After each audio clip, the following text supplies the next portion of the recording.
sejam todos bem-vindos, bem-vindas. Começando Cada Caso um Case, temporada 2024. Estou super feliz de estar aqui novamente. 2023 foi muito especial. Tive a oportunidade de receber e contar histórias muito especiais. E eu queria dizer que eu estou começando 2024 com o pé direito. A verdade é que a gente tem histórias interessantes para contar, e quando a gente fala do varejo especialmente, são histórias que vêm desde lá de trás, com pessoas que às vezes nem começou com a gente aqui, e que hoje nos servem, né? Porque eu acho que a base do varejo é servir. Então eu venho aqui para contar mais uma história incrível, pelo menos na minha perspectiva, sobre o varejo. Eu começo dizendo que ele é uma pessoa bastante conhecida. Então, depois que eu apresentar, vocês vão saber quem é. Ele é filho do João, né? O João que teve 4 filhos. Se eu falar alguma coisa depois, você me corrige se estiver errada. E ele é pai do João Ricardo, da Pietra, da Vitória e da Paola, que também 4 filhos, coincidência ou não, depois a gente vai falar mais sobre isso. Ele é uma pessoa de opinião forte e eu acho isso importante, eu acho que está faltando mais isso no nosso país. Então, ele traz aí comentários e opiniões que eu acho que são importantes da gente ouvir. Bom, quem conhece ou lê um pouco sobre a história dele já percebeu que não foi nada fácil, né? Começar a trabalhar com 9 anos como feirante, eu diria que não é nada trivial. E no mundo onde a gente vive, com tantos desafios econômicos especialmente, tem uma frase que não poderia fazer tanto sentido para ele, que é: desculpa, mas eu não atravessei um oceano sozinho com 11 anos de idade para temer o futuro. E vocês também não deveriam temer. Essa é uma frase dita para o pai dele e que eu acho que faz todo sentido e é o que move a vida dele. Então, seja bem-vindo ao Cada Caso um Case, Ricardo Roldão. Nossa, Bruna, você até me deixou emocionado com essa introdução, incrível. Eu já fiz vários podcasts, várias entrevistas, mas nunca ninguém colocou de uma maneira tão emocionante assim. Obrigado. Imagina. E te agradeço pelo convite, é um prazer enorme estar aqui com você. E agradeço também pelo carinho que vocês têm recebido a Vitória, minha filha, lá no Elas. Ela adora participar e ela é super empolgada com os eventos, com as palestras. E ela está cada vez mais incorporando esse mundo executivo do varejo. Isso me enche de orgulho, mas é um prazer estar aqui com vocês. Que bom, que bom. Eu fico feliz, eu costumo trazer a introdução daquilo que eu sinto, daquilo que eu penso. E eu estou me sentindo realmente honrada de ter a oportunidade de conversar um pouco contigo, de trazer um pouco para as pessoas que acompanham Cada Caso um Case sobre a sua história. E a ligação com a Vitória, eu sou fã dela, é uma menina cheia de ideias, de sonhos. E ter a oportunidade de trazê-la, né, para o grupo do Elas foi importante, porque eu acho que a conexão com outras meninas que vivem, né, os desafios dela, como em trade, em marketing, enfim, como negócio, está sendo muito importante para todas elas. Então, ela é uma pessoa super especial, então estou feliz de você estar aqui e tê-la também no grupo com a gente. Você sabe que essa mentoria que para mim eu chamo de uma mentoria, isso, de ter pessoas mais experientes conduzindo essas jovens meninas aí pelo mundo do varejo. Eu fico imaginando eu com a idade da Vitória, 25, 26 anos, que parece que é a idade média daquele grupo que vocês trabalham no Elas, ter a oportunidade que vocês estão dando para elas de estar falando com executivos ou empreendedores ou com fundadores de varejo, como se eu tivesse na época com 26, 27 anos, porque quando eu tinha essa idade eu já era um empreendedor, já deveria ter nessa época 200, 300 colaboradores, e eu ter a oportunidade de, por exemplo, estar tendo uma mentoria com o próprio Abílio, com os fundadores do Paz Mendonça na época, com outros grandes varejistas. Para mim teria sido incrível uma experiência como essa.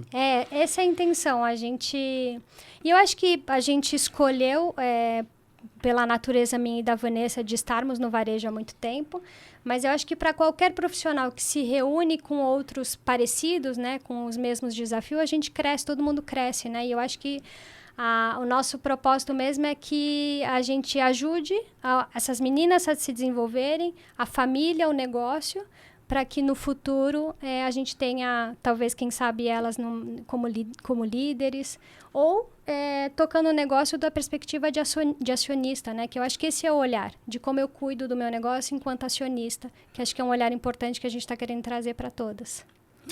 Você sabe, Bruna, que eu falo muito para os meus filhos, porque quando eu tinha 9, 10, 11 anos, eu tinha um foco que eu queria ser, em primeiro lugar, rico, ter uma grande empresa, ter uma casa bonita, ter carros, ser reconhecido, ser conhecido e influente.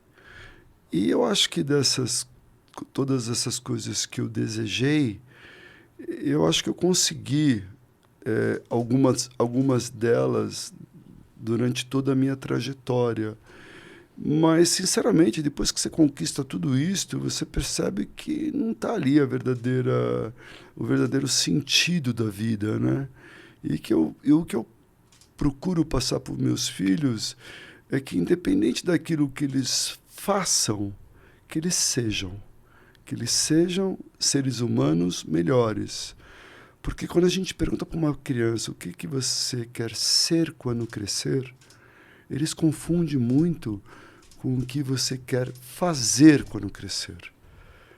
Então, se a gente educasse as nossas crianças a ser seres humanos melhores, eles podem fazer aquilo que eles quiserem. É verdade. Então, eu costumo falar isso muito para a Vitória, para a Pietra, para o João, para a Paola, para os meus sobrinhos, que quando você é um ser humano melhor, você tem o poder de ser aquilo que você quiser. Eu tenho 3 filhos. O mais novinho tem 4 meses, o Theo, mas tem o Bento, a Ana Clara e o Theo. E eu acho que o maior desafio meu e do meu marido é a criação, né? Como você ensina para ele que ele pode ser o que ele quiser, que ele escolher, que ele seja feliz. Eu acho que esse é o mais importante. Porque eu acho que o dinheiro, como você bem comentou, algumas coisas a gente conquistou, talvez diferente do que veio nossos avós ou bisavós. A gente talvez tenha uma condição hoje diferente do que foi quando nós éramos crianças, mas é além do dinheiro, né? A gente quer que tenham valores e princípios que vão além do dinheiro, então não é só comprar, não é só ter. E para mim, Ricardo, uma referência que eu tenho do meu filho, que eu fico muito feliz, porque a gente viaja, faz palestra, né? O ano passado eu viajei pra caramba e eu falo, gente, meus filhos, será que eles vão ficar tristes ou felizes? E o meu filho falou pra mim que quando ele crescer, ele queria trabalhar, fazer o que eu faço. E aí eu falei, mas por quê, né? Ele falou assim, ai, mamãe, porque você viaja e deve conhecer vários restaurantes legais. E ele ama comer, experimentar comidas com 7 anos. E aí eu refleti sobre isso, eu falei, bom, ele me vê feliz, né? Eu acho que isso é uma referência de que o que minha mãe faz feliz, então eu também vou buscar isso. Então, eu acho que é um pouco disso, os desafios que a gente tem a partir do momento que o dinheiro já talvez não seja a barreira principal, né? Mas quando a pessoa enxerga que ele já pode ser independente do dinheiro, é aí que está a beleza. Que ele não precisa buscar o dinheiro para ele ser. Para ser um ser humano melhor, independe do dinheiro, do que ele tem, do que ele... Porque muitas vezes as pessoas falam, Ricardo, para você é fácil falar isso. Não, é muito difícil. Porque tem muitas pessoas que chegam no auge da fortuna, no auge do poder, e são pessoas completamente infelizes. Então, não está relacionado com o externo. Não está relacionado com o poder, não está relacionado com absolutamente nada disso. Está relacionado com o que você tem dentro de você. Porque quando você domina o outro, você é forte. Quando você domina a si mesmo, você é poderoso. Então, é o domínio da sua própria mente, é uma mente imperturbável, é uma mente serena, é uma mente calma. Isso que te traz o equilíbrio. Verdade. É perfeito. Esse tema de filhos, a gente acho que poderia ficar um tempão aqui falando, mas especialmente sobre esse cuidado com o outro, com o ser humano, e por isso que eu queria um pouco te ouvir e contar, que você contasse um pouco da sua história. Voltando lá atrás, eu sei a gente vai contar um pouco sobre a história de como começou o Roldão e a parceria que você teve com seu pai, mas eu queria que você me contasse o Ricardo quanto criança. Você nasceu aonde, viveu aonde, como que era o Ricardo criança? Eu sempre fui uma criança muito curiosa. Eu nasci na freguesia do Ó e uma vida de criança normal. O meu pai era feirante, a minha mãe dona de casa, e o meu avô, ele tinha na freguesia do Ó uma loja de encanamento. Acho que curioso, né? Eu nunca falei isso. Que era perto do meu colégio, onde eu estudava. E naquela época, anos 70, as crianças tinham muita liberdade, né? Então eu vinha a pé para casa, ia a pé para o colégio. E eu me lembro bem que eu sempre tive uma relação muito forte com os meus avós maternos e com a minha avó paterna, porque o meu avô paterno, o pai do meu pai, ele morreu, eu tinha 2 anos. Tá. E eu sempre, quando eu voltava desse colégio, muitas vezes minha mãe brigava comigo, mas minha avó fazia eu almoçar lá, e a comida da minha avó era maravilhosa. Então eu sempre tive uma infância muito, muito, muito feliz, muito tranquila. E quando que isso mudou? Quando meu pai ficou doente. Eu tinha exatamente 9 anos de idade. Uhum. E antes do meu pai ficar doente, eu fiquei doente. Ah, é? Eu tive meningite. Uau. E um pouco antes do meu pai. Com quantos anos? 8, 9 anos. E eu fiquei doente a ponto de o médico chegar para minha mãe uma noite e falar: olha, dona Maria, eu não sei se o seu filho passa dessa noite. Se ele passar, pode ser que ele tenha algum problema, alguma sequela. E cá estou eu com todas as minhas sequelas, Bruna, graças a Deus, né? E aí eu me recuperei, e aí depois logo em seguida meu pai ficou doente, com 9 anos. E aí eu acho que rompeu o meu ciclo da infância, com 9 anos de idade, que foi quando eu passei a vender limão na ponta da barraca de um amigo do meu pai, que eu comecei a levar fruta para casa, que eu comecei a trabalhar de empacotador no antigo Bazar 13, que é da família Nassar, do Marcos, do André Nassar, e pegar papelão na rua, tomar conta de carro, lavar carro. Você buscava que formas que você tinha para ajudar a trazer... Todas as formas possíveis, empacotador, tudo. Enquanto meu pai ficou 4 meses num hospital em São José dos Campos. E quando meu pai voltou do hospital, a barraca de feira que ele tinha praticamente perdeu, faliu, teve que vender. E meu pai, para se recuperar da tuberculose que ele teve que ficar, 3, 4 meses sem trabalhar. Uhum. E foi aí que meu pai, quando ele pôde voltar a trabalhar, ele comprou um Fusca, trocou o assoalho e começou a vender linguiça lá na Zona Norte de São Paulo. E aí a freguesia dele começou a crescer, ele comprou uma Kombi, me contratou. Eu já devia ter uns 10 anos, mais ou menos, primeiro funcionário da empresa. Então era eu, meu pai e uma Kombi. E você, de repente, como você falou, de repente você se viu responsável pela casa e aí ir trabalhar com seu pai foi... Você ficou feliz ou era uma obrigação? Como que era para você? Eu nunca me senti responsável pela casa, porque nós somos 4 irmãos, né? Eu nunca me senti responsável pela casa. Você não é o mais velho? Não, eu sou o terceiro. Tá. Sou o terceiro filho. Eu nunca me senti responsável pela casa. Para mim, com 11 anos, como eu via a minha família de portugueses, todos eles eram bem-sucedidos, os irmãos do meu pai, o cunhado do meu pai, os primos do meu pai. Então, eu tinha uma referência de muitas pessoas bem-sucedidas. Entendi. Então, tem um primo do meu pai, que, por exemplo, o meu primo Oswaldo, que é um grande amigo meu, ele tinha uma grande agência de carros na freguesia do Ó. E a minha mãe queria uma Brasília branca, não sei se vocês lembram desse carro, Brasília. Sim, sim. E aí, e como só tinha televisão fechada naquela época, tinha aquele programa do Silvio Santos, A Porta da Esperança. Sim. E aí, quem que vai na Porta da Esperança dá uma Brasília branca no programa? Meu primo Oswaldo. A agência de carro dele, a agência Javoraú, da freguesia do Ó, vai lá e dá a Brasília branca para uma mulher que mandou a carta. Eu falei, caramba, esse é meu primo.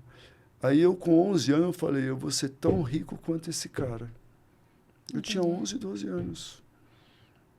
Que interessante. Só para fazer um disclaimer, né? Hoje, a questão de riqueza, para mim, é completamente diferente, tá? Mas, enfim. Ah, não, mas... E aí, Bruna, eu com 11, 12 anos, eu já sabia exatamente aquilo que eu ia buscar como objetivo e meta de vida. Então, quando eu comecei a trabalhar com meu pai, eu já sabia, se eu vendesse 100 quilos quanto eu ganhava, eu já imaginava, se eu vender 200, eu vou ganhar o dobro, 300, eu vou ganhar o triplo, Entendi. E por aí vai. Mas a ausência do seu pai foi um impulsionador para você poder buscar, porque até então você era uma criança que brincava, isso foi motivador para você poder buscar fazer todas essas atividades que você começou a fazer, que você contou. Antes do meu pai voltar do hospital, sim, para ajudar minha mãe, ajudar meu pai. Todo o dinheiro que eu ganhava dava para minha mãe. Aí quando meu pai voltou do hospital, comprou o Fusca, vendeu a linguiça, a gente continuava fazendo as atividades. Aí os meus irmãos, o meu irmão Roberto, ele foi fazer curso de mecânica, meu irmão meu irmão Eduardo, que hoje é meu sócio no Atacado, ele foi trabalhar com meu avô na loja de encanamento. O meu irmão Roberto foi fazer curso de mecânica no Senai. O meu irmão Márcio, ele veio trabalhar comigo com meu pai. Entendi. E aí a gente foi se virando.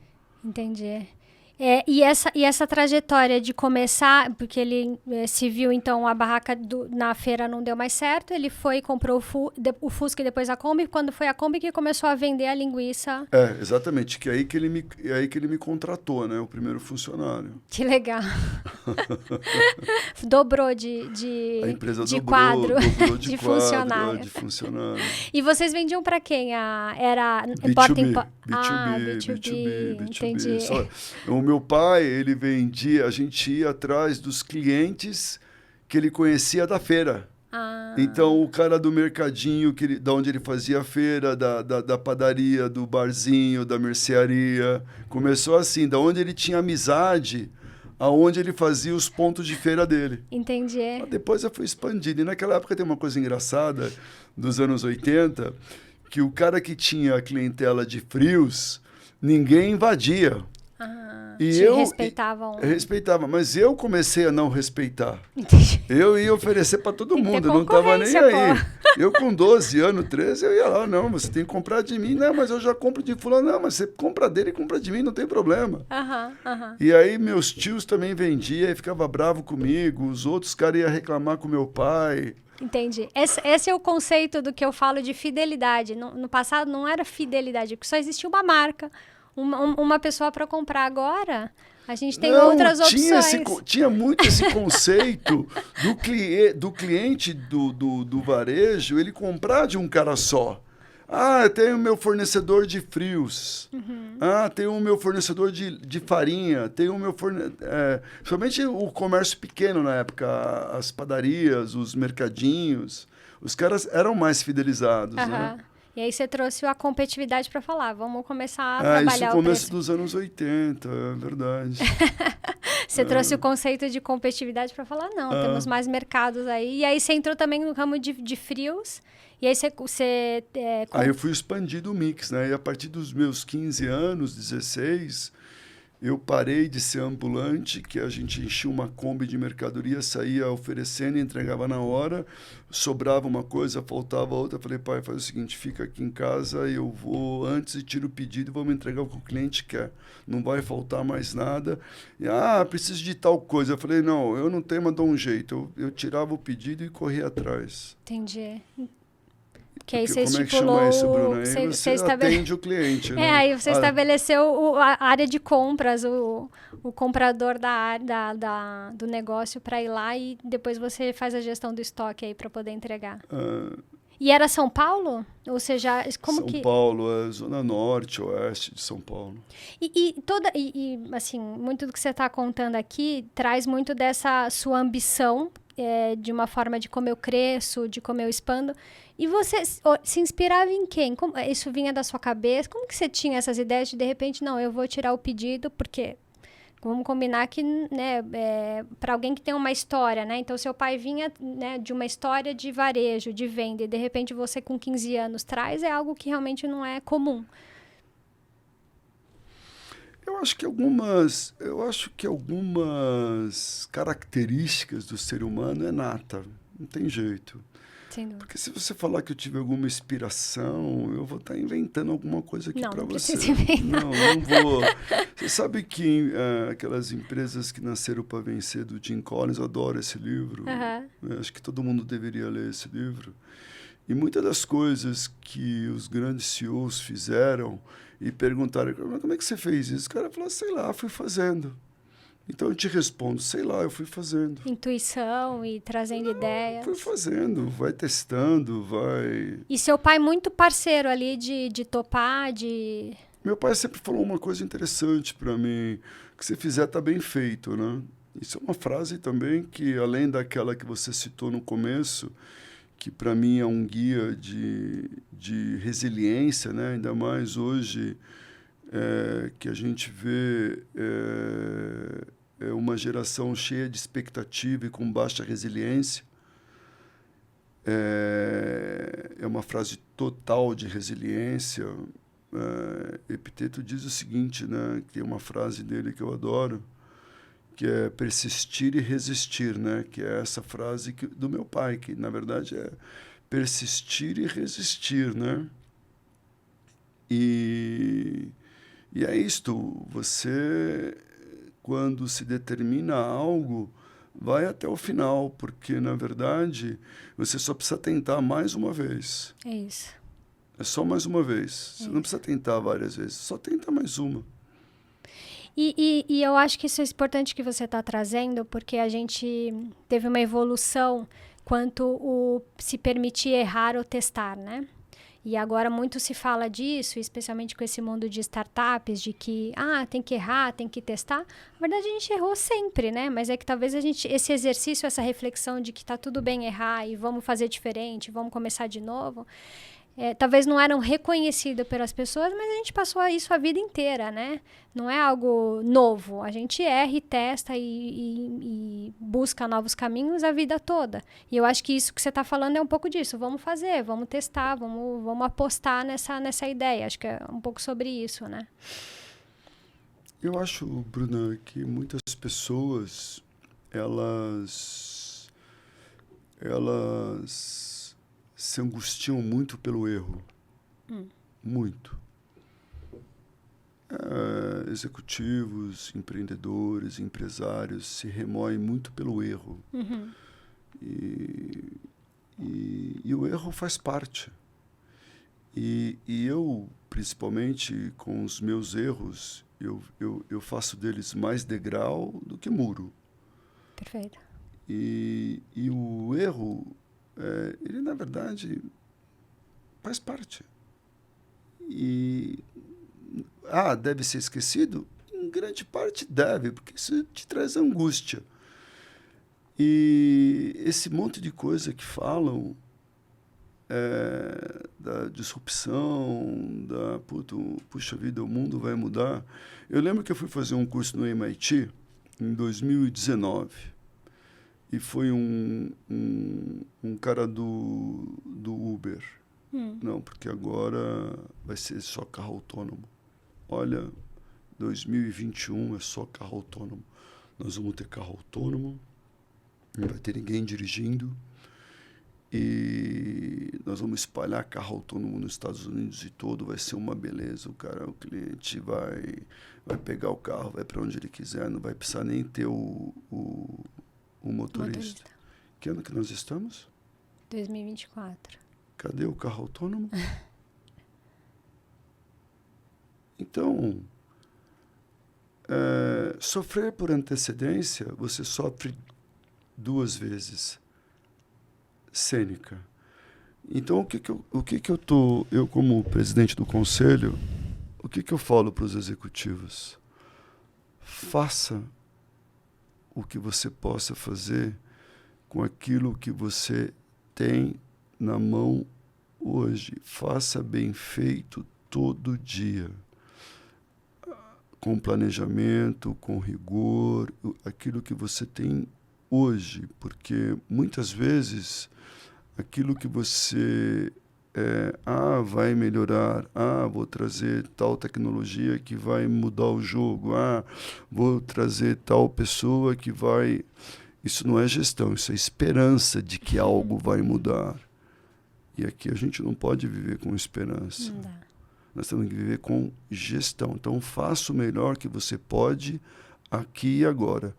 Eu estou aqui batendo esse papo com você. Eu estou aqui de corpo, alma e mente. Eu estou 100% aqui com você. Minha cabeça não está em outro lugar. O meu corpo não está em outro lugar. O meu espírito não está em outro lugar. Está aqui 100% com você. Eu estou me dedicando a essa entrevista com você com todas as minhas forças, com toda a minha dedicação. Mesmo porque, se eu me propus a estar aqui, eu estou aqui, mais uma vez, de corpo, de alma e de mente. É assim que as pessoas devem ser. É super importante isso que você está falando, mas talvez, não sei qual é a sua percepção, e de novo, sobre a sua história, mas a gente adquire ou a gente entende isso com o tempo, né? A gente, às vezes, passa por desafios na vida que talvez a gente não tenha maturidade ainda para entender isso que você está trazendo agora, sobre essa maturidade, sobre essa centralidade que você está falando. Isso está um pouco relacionado, talvez, com a sua já experiência, a sua história de vida, que tenha te trazido, chegado nesse lugar, não? Você sabe, Bruna, que quando as pessoas me dizem isso pela minha maturidade, eu conheço pessoas muito mais velhas do que eu, ou muito mais novas do que eu, que já têm essa maturidade, e pessoas muito mais velhas do que eu que não alcançaram essa maturidade. Bom, pode ser. Eu não sei qual que é o público seu que escuta. Varejo, indústria, pessoas de 35, mais por aí. Então, se você fizesse essa pergunta assim para mim, Ricardo, o que você falaria para o Ricardo de 35 anos? Eu falaria para ele: evite os excessos, melhore suas virtudes e tenha como amigos sábios que viveram há 2.500 anos, 3.000 anos, 4.000 anos, 5.000 anos. Porque você encontra muito das respostas do que te traz ansiedade, do que te traz angústia, do que te traz estresse, do que te traz doenças mentais, físicas, com esse conhecimento. E quando eu falo de excesso do álcool, excesso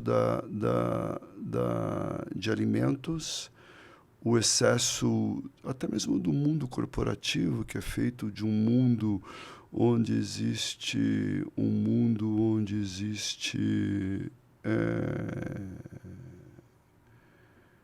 corporativo, onde existe fofoca, As pessoas... Porque quando você aprende isso, você sabe o seguinte, Bruna, quando você não tem nada de bom para falar de alguém, fica quieto. Mesmo quando você escuta alguma coisa, não repasse. Sabe aquela coisa do fake news? Uhum. Aí você começa a aumentar as suas virtudes. Quais são as 4 principais virtudes que um ser humano tem que ter? Primeiro, coragem. E o que é a coragem? Não é a coragem de um super-herói. A coragem é de 5 segundos. Pô, eu tenho medo de andar a cavalo. Você precisa de 5 segundos para tomar a decisão para subir um cavalo. Porque depois vem a questão de persistir e resistir. Você que trabalha no mundo corporativo é a coragem de abordar aquele cliente que você quer prestar seu serviço. Uhum. Ou a coragem de alguém que é solteiro de encontrar a pessoa da sua vida e falar, oi, tudo bem? É a coragem. A segunda, a justiça. O que é justo para mim pode ser que não seja justo para você. Uhum. Mas se você ler sobre o Anacleto de Confúcio, ali você vai achar o que é justiça. O que eu não quero que seja feito para mim, eu não vou fazer isso para você. Não é justo? Perfeito. Não é justo? Terceiro, sabedoria. Buscar a sabedoria sempre. E a sabedoria se busca com quem? Jesus, Buda,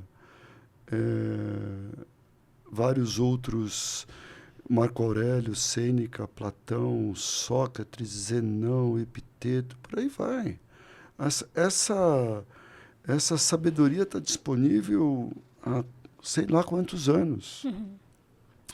E o último, e não menos importante, é a temperança, que é o equilíbrio emocional e o autoconhecimento.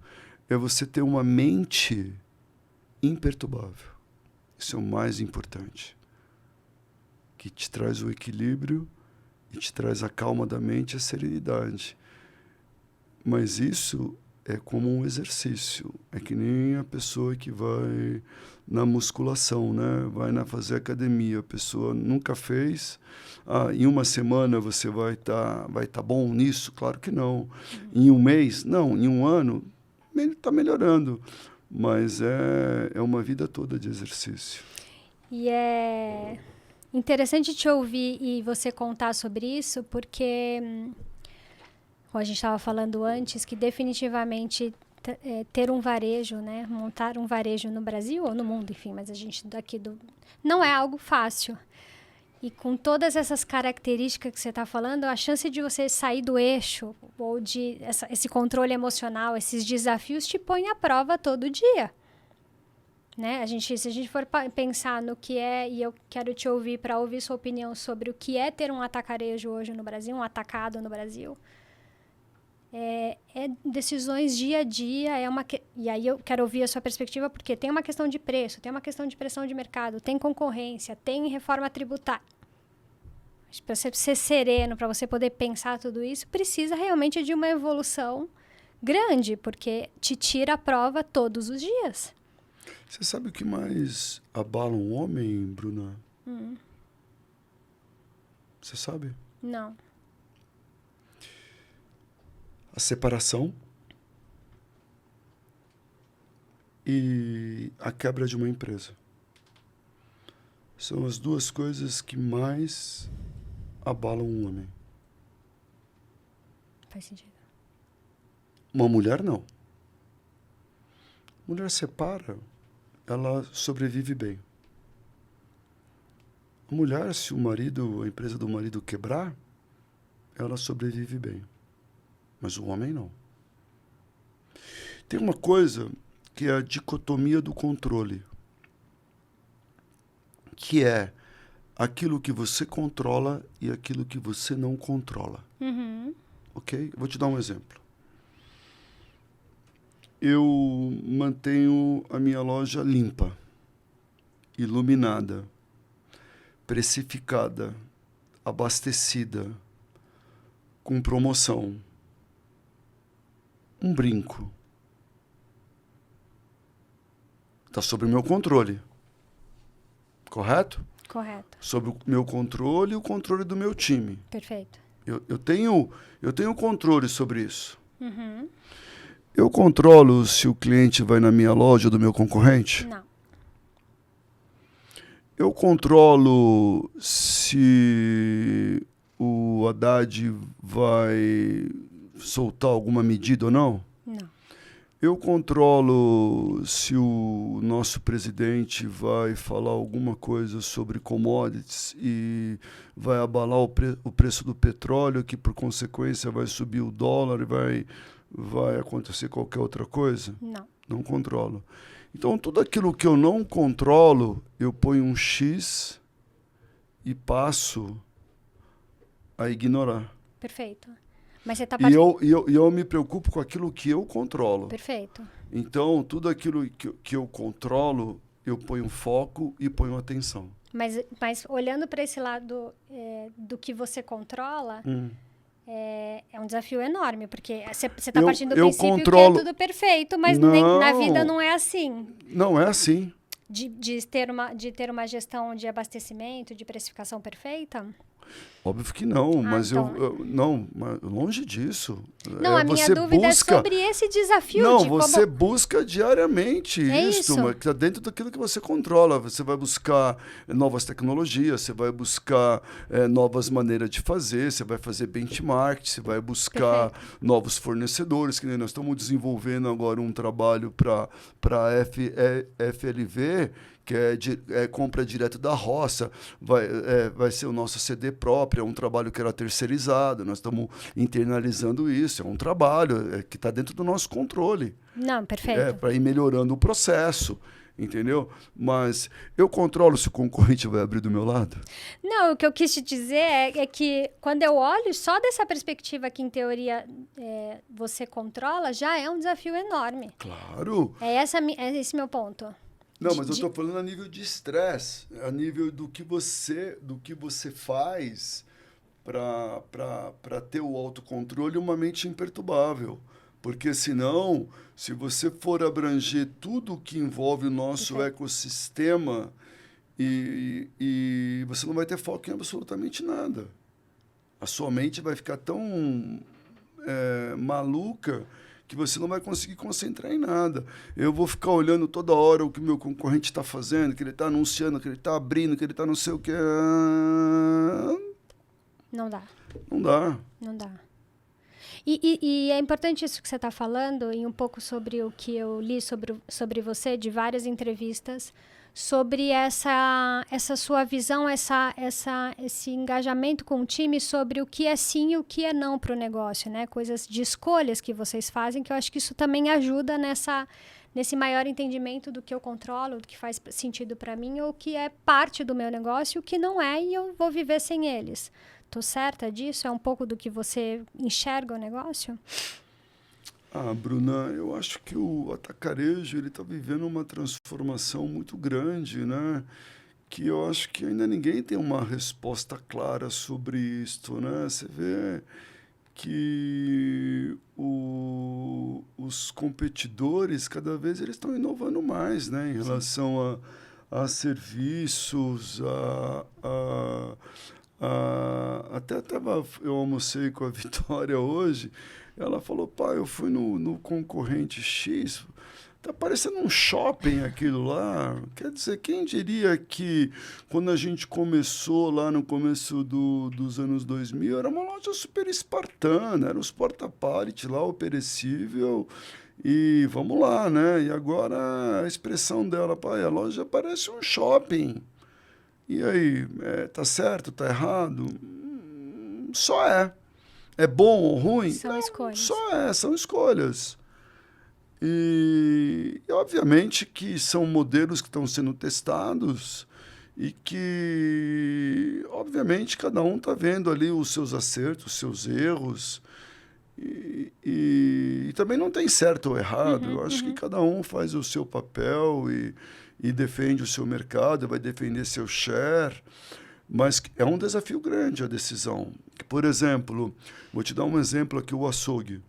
O açougue, a gente faz um modelo que tem o atendente ou faz um modelo que não tem um atendente? É uma discussão. Ah, não, o mercado de São Paulo, o cliente quer que tenha o açougueiro. Mas já veio um concorrente para São Paulo que ele não usa o atendente e ele está vendendo tanto quanto nós. E aí? A gente faz o mesmo modelo sem o atendente? Aí fica uma discussão ali que nós estamos analisando para as próximas lojas. A gente vai fazer estamos fazendo 3 lojas novas esse ano e temos que reformar mais 3. A gente está lá na discussão ainda, tem 2 que está quase pronta, nós estamos discutindo ali, aí vai para lá, vai para cá, entendeu? Total. E tá certo, tá errado? Não tem certo ou errado, enfim. A área de perecíveis é uma discussão no geral para entender como que se atende, né? No todo, né? Porque você tem a parte de açougue, de padaria, de frios, como que eu faço? Frutas, legumes e verduras também, né? Eu acho que... Agora tem discussão, até você vai colocar sushi, sashimi, meu. E são coisas que lá o pessoal lá do norte, nordeste, colocou sushi, sashimi, padaria, confeitaria. É uma coisa que era impensável no atacarejo, Você acha né? que isso é algo que ficou um buraco do hipermercado? Assim, da perspectiva da demanda do consumidor, estou dizendo. Eu não sei se do buraco do hipermercado, o supermercado sempre trabalhou com isso, né? Sim. Mas eu acredito que se eles estão colocando e estão tendo sucesso, eu acho que está tendo uma aceitação por parte do consumidor, né? Eu acho que o pessoal tem que focar no consumidor, ficar atento naquilo que que o consumidor está demandando e atender, né? Mas você acha mas é o tal negócio, como que que antigamente todo supermercadista queria ser um atacarejista. Agora, todo atacarejista quer ser um supermercadista. É verdade. É verdade. É um negócio meio maluco, mas está tudo certo. Tem razão. Tá gourmetizando, né? Uma coisa que... trazendo categorias. Aí eu converso com outros colegas do mercado... E aí tem uns que falam, não, eu não vou fazer isso de jeito nenhum. Tem outros que, eu também não vou fazer de jeito nenhum. E aqueles que falam, não vou fazer de jeito nenhum, talvez, agora não sei, talvez sim, talvez não, enfim. É isso que você falou, não tem certo e errado, mas são mudanças daquilo que a gente conhecia como perfil do que era um atacado, né? Total, mas eu acho que 2022 nós tivemos um ano bem pujante aí de venda. E 2023 não foi tão forte assim, né? E aí começou a aparecer alguns gaps, né? Principalmente gap de margem, gap de despesa. Então, isso pode ser que tem muita gente sofrendo com isso, né? Então, agora com esse negócio de gourmetizar demais, aí, margem, despesa, isso pode começar a ficar esquisito nos próximos anos. Então... vamos ver como se comporta esse mercado. A conta precisa fechar, né? Sem dúvida, sem dúvida. Eu tive a oportunidade de fazer alguns estudos sobre atacarejo em 2019, 2018, onde talvez começou, você pode falar melhor, mas onde talvez tenha um pouco mais da entrada de pessoas comprando mais para domicílio e tendo já uma mescla, né? Porque antes era mais concentrado em PJ, em B2B, e depois a gente começou a ter mais uma vinda de pessoas físicas. E eu comecei a estudar um pouco mais sobre isso. E claramente, assim, os consumidores diziam de que não é uma loja atraente, não tem todas as marcas, não tem todos os produtos. Mas por que você vem? Porque me oferece preço. Eu vejo uma competitividade de preço grande, por isso eu venho aqui. E hoje em dia talvez esse diferencial já não exista mais, talvez por conta desse desafio de serviço que começa a aparecer e a conta tem que fechar. Eu acho, Bruna, que o consumidor ainda tem a percepção de preço, sim. Mas eu acho que agora, além da percepção de preço, ele tem a percepção de mix, porque o mix no atacarejo aumentou bastante, principalmente com essas transformações de lojas de hipermercado em atacarejo, porque aquelas lojas imensas, esse pessoal tem que colocar mix lá dentro, porque vai colocar o quê? Se em lojas que eram 3, 4 mil metros, tinha um mix. Lojas de 7, 8 mil metros, vai colocar o que lá dentro? Tem que colocar mix, tem que colocar outros produtos. Não vai ampliar o espaço do mesmo produto. Então, eu acho que agora ele está encontrando um mix melhor e continua encontrando um diferencial de preço. Obviamente que esse gap de preço, segundo a própria Nielsen, vem diminuindo esse gap de preço com o autosserviço. Mas ainda tem uma vantagem grande para se comprar no atacarejo, sim. E vocês, por curiosidade mesmo, uma pergunta, tem muito essa procura por B2B dentro do Roldão? Olha, está tendo muita capilaridade, né? Muito aumento de loja, isso vem dividindo muito, né? Porque o número de transformadores e o número de pessoas jurídicas não cresce tanto quanto foi a abertura de lojas de autosserviço, principalmente no estado de São Paulo. Sim. Então, a divisão é muito grande, é impressionante. Você tem pontos nosso que a abertura foi tão grande que num espaço de 1 quilômetro tem 7 competidores.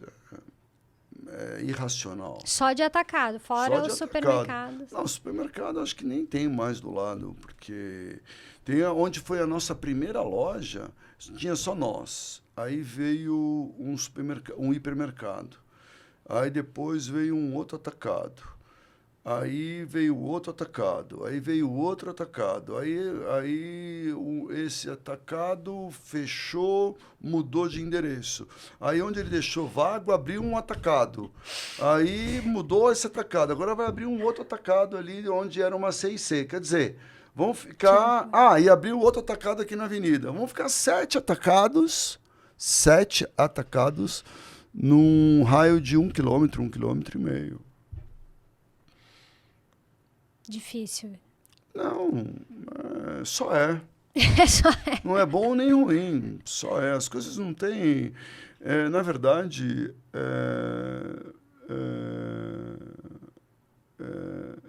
não existe bom ou ruim. Tudo é como você reage. Isso é uma coisa que está na sua mente, é como você reage, é o que está no seu pensamento. As coisas só são, apenas são. E você falando sobre essa questão do atacado e sobre esse modelo, vocês começaram com atacado lá atrás, veio com a ideia de ser atacado por conta desse B2B que vocês faziam, certo? De abrir o modelo de atacado? Como que surgiu a ideia originalmente? Originalmente foi porque na época tinha 2 competidores... E aí apareceu o terceiro competidor e a gente achou que o modelo ia atender bem os transformadores da época, né? Porque foi pós-Plano Real, estava tendo muito empreendedor, né? Era uma febre de carrinho de hot dog, lembra? Uhum. Carrinho de hot dog. Também não sei, Bruna, você é novinha, né? Não sei se você já tinha nascido naquela época. Bom, anos 2000, né? Vou entregar aqui que a gente comia hot dog prensado, não tinha isso? Era uma febre, tinha lugares que você saía da balada e ia pra lá comer. Então, e aí era muita pizzaria, muito pastel, então... e como a gente só tinha distribuição, começou a ter a necessidade de capital de giro, né? Então, esse pessoal começou a preferir ir no autosserviço porque ele conseguia ir lá todo dia comprar. Uhum. Entendeu? Então, o estoque do atacarejo era o estoque do cara. Uhum. Então, foi aí que a gente viu a necessidade de montar uma loja dessa no final de 2000, 2001. Uhum. E como enfim, contador dessa história do negócio, hoje como presidente do conselho, quais são as expectativas com o Roldão? O que você sonha? O que você espera do Roldão? Quais são os planos? O Roldão é uma empresa regional. Eu acho que nós estamos situados no estado de São Paulo. A gente tem um plano de crescer 3, 4 lojas por ano e, obviamente, escolhendo muito bem os pontos, porque hoje também está um desafio muito grande.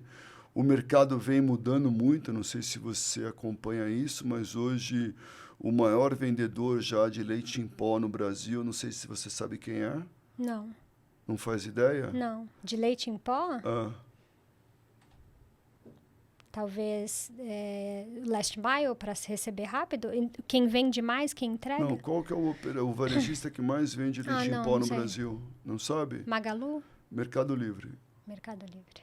Mercado Livre. Mercado Livre não comprou o Hortifruti para entrar em Fresh por um detalhe, é porque ele não queria as lojas, só queria a operação e o nome. Enfim. Não sabia. Eu também não sabia, eu acho que é isso, né? Porque teve o bid do Hortifruti e eu acho que eles estavam interessados também, mas eu não tenho certeza disso. Estou falando por, assim, de curioso, mas, enfim. Então, o mercado vem mudando muito, né? Tem operador para todo lado, entendeu? E hoje... os pontos comerciais, os desafios são enormes para o varejo físico.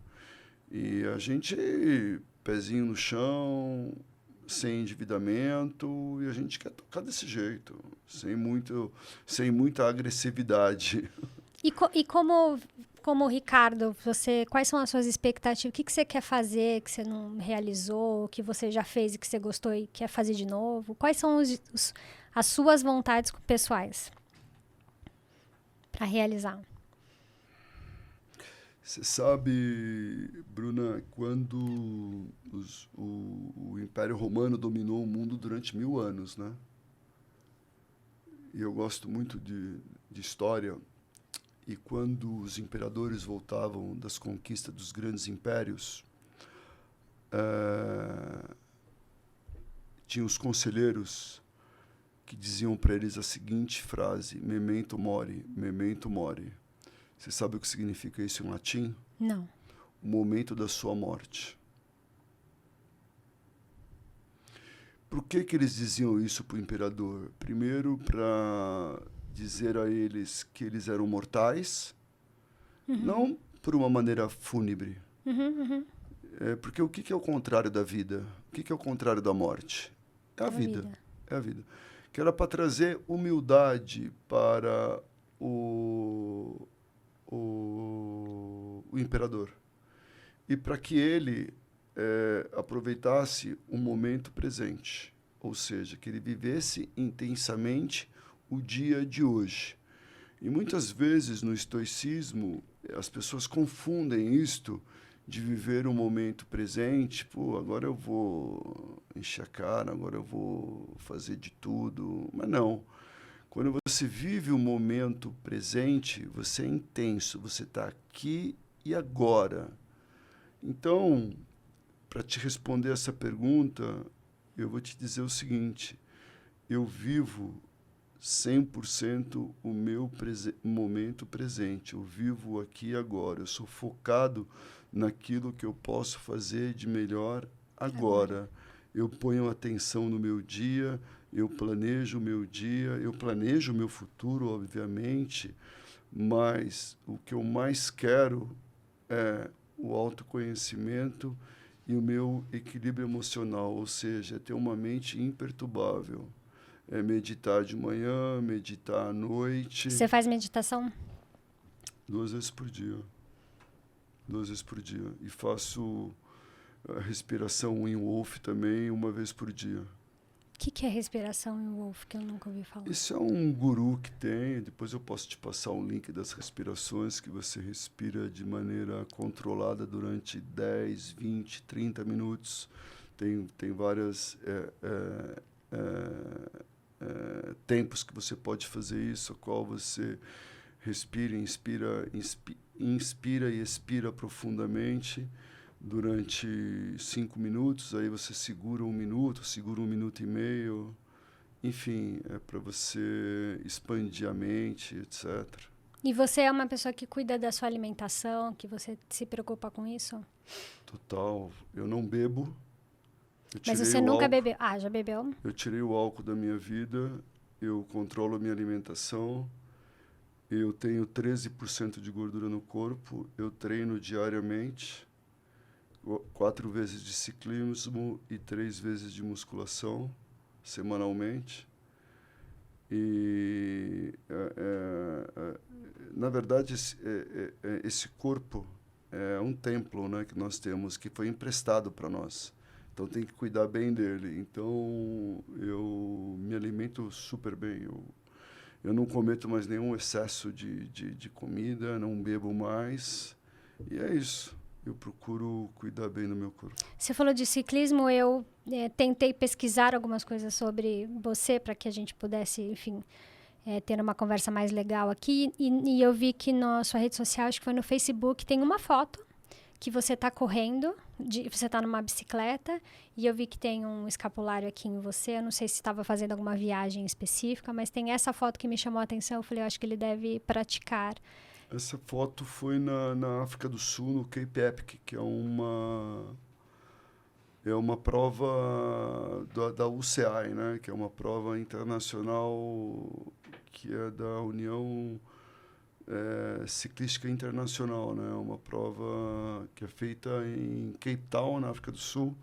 É uma prova de 800 quilômetros, 7 dias. Uau! E, sei lá, 22 mil metros de elevação.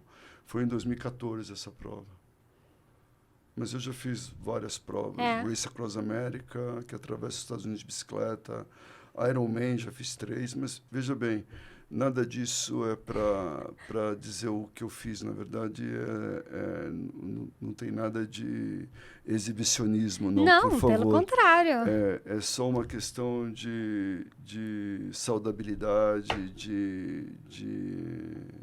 de equilíbrio, que eu acho que isso que realmente traz sentido para nossas vidas. Não, né? e são Esse coisas que equilíbrio. você gosta de fazer, né? E eu realmente estou te ouvindo aqui e tinha uma expectativa muito grande com essa conversa e me surpreendi bastante nessa sua calma, nessa sua serenidade de falar, nessa tranquilidade. Não porque eu acho que todo mundo no varejo é elétrico, não, mas é porque eu acho realmente de que quando a gente lê a história e não tem a oportunidade de ouvir, eu achava que ia ser uma pessoa elétrica, e eu vejo você numa calma, numa serenidade para falar, no entendimento sobre o que faz sentido hoje para você e como você viveu e tudo isso, né? Acho que tô realmente... Você sabe que no mosteiro um discípulo foi até o mestre e perguntou para ele: como que eu me torno um mestre assim como você, em quanto tempo? O mestre pensou, falou, acho que uns 10 anos. Aí o discípulo: não, mas e se eu ler todos os livros 10 horas por dia? E se eu me dedicar? E se eu aumentar a minha meditação? De vez de eu meditar 2 horas, eu passar a meditar 4? E se eu fizer isso? E se eu fizer aquilo? E se eu fizer isso? E se eu fizer aquilo? O mestre falou: neste caso, 20 anos.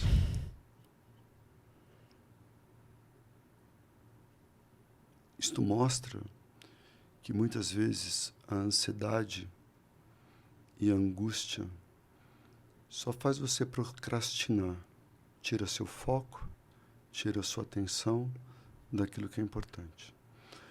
Você pode perceber, Bruna, você pergunta para uma pessoa se ela sabe quanto do seu dia é tempo livre. Você sabe?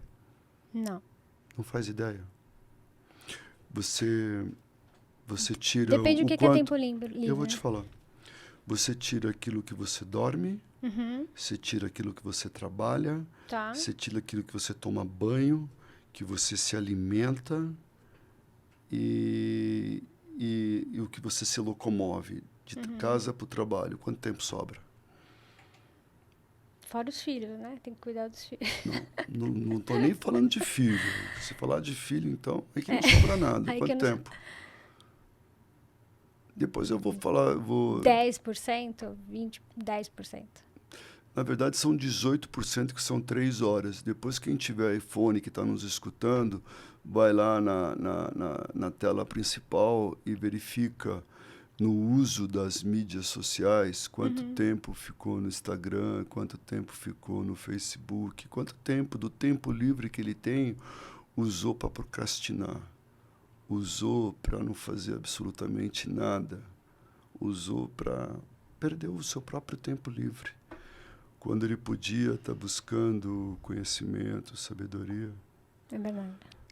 Confúcio fala que todos nós devemos ser benevolentes, né? Homens de bem, mas benevolência sem sabedoria, você não passa de um tolo. Não adianta ser pessoa do bem, mas sem sabedoria. E essa sabedoria não é a sabedoria da escola, a sabedoria do varejo, conhecer de varejo, não. É a sabedoria mesmo, é você se autoconhecer, você ter essa mente imperturbável, você buscar o equilíbrio do corpo, da mente, do espírito. Não estou dizendo que eu cheguei lá, não, porque esse caminho é muito longo. Eu estou engatinhando nisso ainda. Eu acho que isso é um processo para a vida toda. Quando é que você está pronto? Nunca. Nunca. Quando é que você está pronto? Nunca. Eu só sei que isso vem me trazendo um bem-estar enorme nos últimos 1 ano e meio. Mas acho que você está trazendo a reflexão sobre essa importância desse autoconhecimento, desse autocuidado, de não só olhar para fora, mas olhar para dentro e se cuidar da forma como faz sentido para você, seja com alimentação, com exercício, ou com, né, com, enfim, espiritual. Total. Acho que porque, na verdade, todo mundo vai atrás de um aplauso, de um elogio, que hoje no mundo moderno vai atrás de um like, né? Ou vai atrás de um post de comentários. Marco Aurélio já dizia isso, né? Que na arena romana, muitos homens iam no Senado de Roma falar para uma plateia de pessoas que ele nem conhecia e receber aplauso de pessoas que ele nem conhecia, que ele chamava do aplauso dos tolos, de pessoas que não têm importância nenhuma. Para que você receber um like de pessoas que você nem conhece? Eu estava em Miami, no GLC, que é um evento mundial de uma associação que eu participo, que é o Young President Organization. Eu até comentei com um amigo meu que as pessoas que têm 1 milhão, 2 milhões de seguidores, elas morrem. Passa 15 dias. Tem alguém mais falando dessa pessoa? É muito real isso. Depois que você, por exemplo, você lembra o nome do seu bisavô? Sim. Do seu tataravô? Não. Foi um homem que lutou para você estar aqui. Ele deve ter passado até mesmo, se ele for estrangeiro, se ele for europeu como os meus, passou por gripe espanhola, passou por dificuldade. Eu estou próximo porque eu sei quem foi meus bisavós, porque eles moravam aqui na Vila Palmeiras. O que esses ancestrais passaram para mim estar aqui hoje? Será que todo mundo tem essa consciência? Tem gente que esquece que a gente vai ser um nome num túmulo, que daqui a pouco, Ricardo Roldão, quem foi esse cara? Ele tinha o quê mesmo? Roldão. Roldão era o quê? O negócio que vendia roda? Você acha que alguém vai lembrar de mim, do meu nome? Então, Bruno, aprenda uma coisa. Eu sou a pessoa mais importante para mim. Não tem ninguém mais importante para mim. Tem algumas poucas pessoas que eu sou importante. Para o resto do mundo, eu não sou absolutamente nada. Então, nada que é externo me preenche. Absolutamente nada. Nós vamos ter agora, esse ano, 43, 44 lojas. Isso não significa absolutamente nada para mim. Não me preenche em nada. Agora,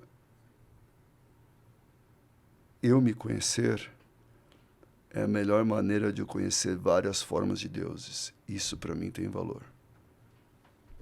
Que legal. Faz muito sentido, um super aprendizado. Foi uma conversa muito boa. Queria finalizar. Ricardo, ficaria aqui horas mesmo com você. E quem sabe a gente não tem outras oportunidades, mas eu costumo fechar o podcast com uma pergunta que é se você tivesse a oportunidade de ter 10 minutos com alguém, qualquer pessoa, com 10 minutos, se eu te desse 10 minutos, quem que você escolheria para estar, para ouvir, para conhecer? Marcos Aurélio, imperador romano. E por que ele exclusivamente? Você já contou muito aqui, eu já vi que você tem muita relação, mas por que ele foi o ele? cara mais poderoso do mundo, porque ele foi imperador de Roma durante 15 ou 20 anos, e ele foi o cara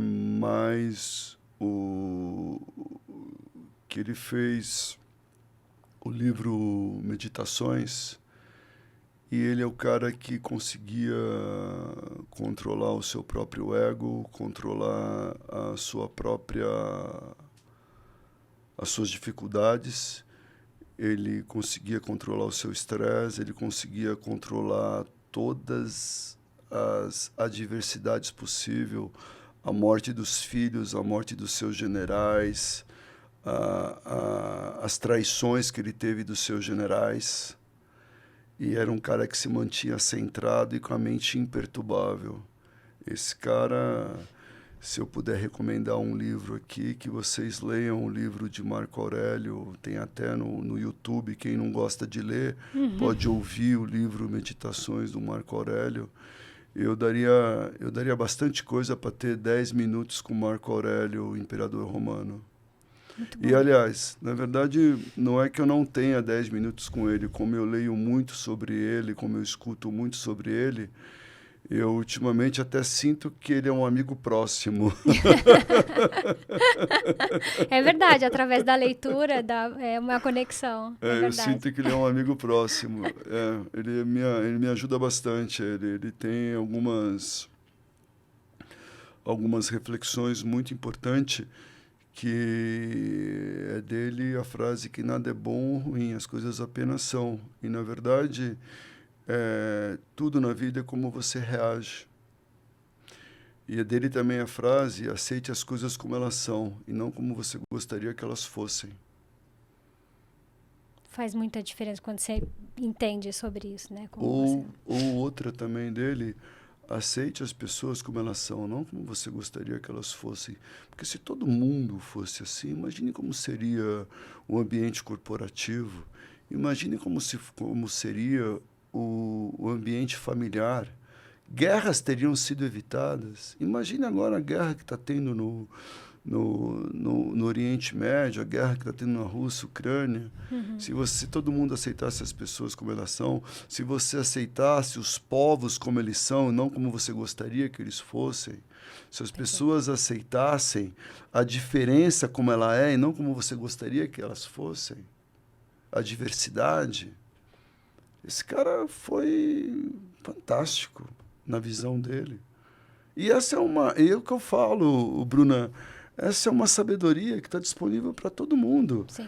E você sabia que, na época dos estoicos, não existia psicólogo. Todos os distúrbios mentais eram solucionados por filósofos. Não existia psicologia 2000 a 300 anos antes de Cristo. Não tinha Freud ainda, não tinha Adler, não tinha esses caras ainda. Então, eram através da filosofia. Então, eu teria 10 minutos, Bruna, com Marco Aurélio. Eu não teria com nenhum cara do varejo, porque ia ser mais do mesmo. Mas você já tem muito mais. Ele ia me ensinar o quê? Sobre ruptura, precificação, não. Loja perfeita. Não, loja perfeita, não. Muito bom. No final da vida, eu não quero, eu quero estar pleno. Que legal. Muito bom. E só para terminar, Bruna, a expectativa de vida no Brasil é 80 anos. Eu tenho mais 26 anos para dar voltinha em torno do Sol, né? Pode ser que eu tenha 26, pode ser que eu tenha 36, pode ser que eu tenha 46, pode ser que eu tenha mais uma. Mas a diferença é que eu vou viver cada dia como se fosse o último. Essa é a diferença. Eu não estou preocupado. Se vai ser mais um ano, se vai ser mais 26, se vai ser mais 36 ou 46. Eu só estou preocupado que no dia de hoje eu vou viver intensamente. E foi um prazer estar aqui com você. Adorei. E, por favor, cuide bem da Vitória. Cuidarei. E se tiver que puxar a orelha dela, puxe. Tá bom. Entendeu? Porque o que eu mais quero, que eu falo para ela, é que ela se torne um ser humano cada dia melhor. Eu falo para ela, todo dia que você botar a cabeça no travesseiro, você analise e veja como você foi melhor hoje. Se não tiver nada de bom para falar de uma pessoa, fique quietinha. Puxa, que conversa legal, eu estou realmente feliz. Obrigada pela sua disponibilidade de estar aqui, da sua vontade de querer falar. Imagino que você já li muito e já contou muito sobre a sua história, mas é uma oportunidade de outra perspectiva, de você trazer aí reflexões tão importantes. E eu acho que o meu dever aqui foi cumprido no sentido da gente, do varejo, ou o que acontece, ou a gestão, a ruptura. A gente tem um monte de lugar para pesquisar sobre isso, conhecer mais sobre o Roldão. A minha ideia era trazer um pouco sobre o seu olhar, o seu olhar de mundo, de vida, e eu acho que eu consegui atingir esse objetivo. Então, eu estou realmente grata pela conversa, aprendi muito, já vou comprar o livro, ou vou ler, né? Acho que eu fiz uma live ontem que me convidaram para falar sobre gerações.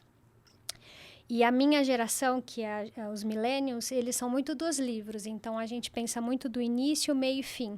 Então eu vou comprar o livro que faz mais sentido para mim do que ver o YouTube, como você recomendou, E eu vou cuidar da Vitória. A Vitória é uma menina encantadora, a gente se conheceu de uma forma muito despretensiosa e não tem como não querer estar perto dela. Ela é uma querida e eu gosto muito dela e estou muito feliz pelo que ela vem conquistando, pelo olhar, a vontade que ela está de desenvolver as coisas no trabalho dela. Então, eu vou cuidar e estarei bem próxima dela sempre. Você estreou aqui quem eu realmente sou. Parabéns, Bruna. Que bom. Porque se eu perguntar quem é você, o que você me responde? Nossa, não estava preparada para essa pergunta, mas eu sou uma pessoa que eu sou muito realizada com o que eu faço, sou muito feliz pela vida que eu tenho. Eu agradeço todos os dias pelas coisas que acontecem na minha vida, pela família que eu tenho, pelos meus filhos. Então, eu só tenho a agradecer, Ricardo. Eu não tenho nada para reclamar, não acho que tenho... Eu acho que os desafios que aparecem na minha vida são sempre para me fazer crescer, para aprender. Então, eu posso dizer que eu sou uma pessoa muito feliz, muito realizada pelo que eu sou hoje. Acho que é isso que eu te... Porque essa é a realidade, é o que eu sinto. Você me disse que você é grata, você me disse que você é mãe, você me diz que você tem prazer naquilo que você faz, mas você não me disse quem você é. Isso aqui dá uma outra entrevista. É isso. Acho que a gente vai inverter aqui. Você sabe que Sócrates morreu por ser provocador em Atenas, Perfeito. Né? Ele era o filósofo mais provocador. E geralmente era com essa pergunta. Me pergunta quem eu sou. Quem é você, Ricardo? Eu sou um observador. Aquele que observa a minha mente, observa os meus pensamentos, observa as minhas reações, observa os meus sentimentos e tem controle sobre eles. Esse sou quem eu sou. Vou refletir mais sobre isso. Vou refletir mais. Tá bom. Depois, de repente, a gente inverte. Você me entrevista e eu com respondo para certeza. você. Ricardo, puxa, obrigada. Espero que tenha sido bom, espero que você tenha curtido. Eu adoro. Foi o que eu te falei no começo, eu tô aqui 100%, corpo, alma, mente. Foi um prazer enorme estar aqui com você, um prazer enorme. Que legal. Muito legal mesmo, muito legal. Muita energia boa. Que bom, que bom. Foi um prazer enorme. E um abraço aí a todos os seus ouvintes aí, telespectadores, que aqui vai YouTube, Spotify, legal. Instagram, TikTok, bacana. Vai para todo mundo. Que legal, bacana. Espero Quem que sabe pessoal... um dia a gente faz um livro contando as histórias do que vieram aqui. Eu tô fazendo um livro muito voltado por empreendedorismo com espiritualidade. Eu acho que Eu acho que cabe um pouco desse tema dentro do nosso negócio. Eu acho que as pessoas têm que se voltar um pouco para dentro para encontrar esse equilíbrio. Muito bom. Que legal quando você lançar, então. Com certeza quero você saber. Será convidada, com certeza. Obrigada. Que bom. Bom, eu queria finalizar dizendo que eu disse que eu ia começar o primeiro episódio dessa temporada, que vai do ano de 2024 inteiro com o pé direito. O Ricardo era uma pessoa que a gente tentou o ano passado, mas com essa agenda que a gente tem corrida não deu certo, mas acho que tinha que ser agora, nesse momento. Eu acredito muito nessas conexões e abrir 2024 com o pé direito. Estou muito feliz, aprendi muito. Eu acho que isso me soma como pessoa e eu tenho certeza que as pessoas que vão assistir vai somar muito. Então, obrigada para quem acompanhou. Mandem mensagens, mandem aí, compartilhem os vídeos, tudo que a gente está fazendo, porque acho que esse conteúdo soma para todo mundo que está assistindo. Então, obrigada, Ricardo, e até a próxima.